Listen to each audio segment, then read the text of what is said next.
Hello అందరికీ, ఈ వీడియోలో వచ్చేసి బ్రెడ్ కస్టర్డ్ ఎలా చేసుకోవాలో చూసేద్దాం. ఫస్ట్ అయితే స్టవ్ మీద ఒక గిన్నె పెట్టుకొని కావాల్సినంత పాలు అయితే యాడ్ చేసుకోవాలి. అలా యాడ్ చేసుకున్న తర్వాత పాలు పొంగొచ్చేంత వరకు ఉంచాలి. ఆ పాలనే తీసుకొని ఒక గిన్నెలో కస్టర్డ్ పౌడర్ని అయితే కావాల్సినంత పాలకి సరిపడా అయితే యాడ్ చేసుకొని స్టవ్ మీద ఉన్న పాలలో మిక్స్ చేసేసుకోవాలి. అలా మిక్స్ చేసుకున్న తర్వాత ఇలాచీ పౌడర్ అయితే వేసుకోవాలి. నేనైతే మిక్సీ పట్టినా పర్లేదు, దంచుకున్నా పర్లేదు.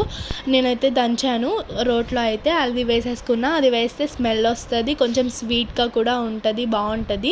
తర్వాత క్రీమీలా వచ్చేంతవరకు మళ్ళీ పొంగొచ్చేంతవరకు అలా ఉంచాలి. తర్వాత బ్రెడ్స్ కావాలి కాబట్టి బ్రెడ్ కస్టర్డ్కి బ్రెడ్ అయితే తీసుకున్నాను నేను. ఒక్కొక్క దాన్ని 6 పీసెస్ చేయొచ్చు, లేదంటే 4 పీసెస్ కూడా చేసుకోవచ్చు. నేనైతే 4 పీసెస్ చేసుకొని ఒక కళాయి అయితే పెట్టుకొని దాంట్లో నూనె వేసుకొని కాగిందో లేదో చూసుకున్న తర్వాత బ్రెడ్స్ అయితే సరిపడా వేసుకొని వీడియోలో చూస్తున్నట్టుగా అయితే వేయించుకోవాలన్నమాట.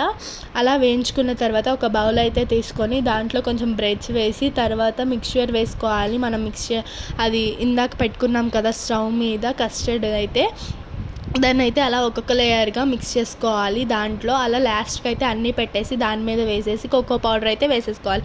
ఫ్రిడ్జ్లో పెట్టినా పర్లేదు, బయట ఉంచినా పర్లేదు. చూడడానికి అయితే చాలా రుచిగా ఉందన్నమాట. తింటే ఇంకా బాగుంటుంది. ఈ వీడియో వచ్చేసి ఇంతే. Bye bye, thank you for watching.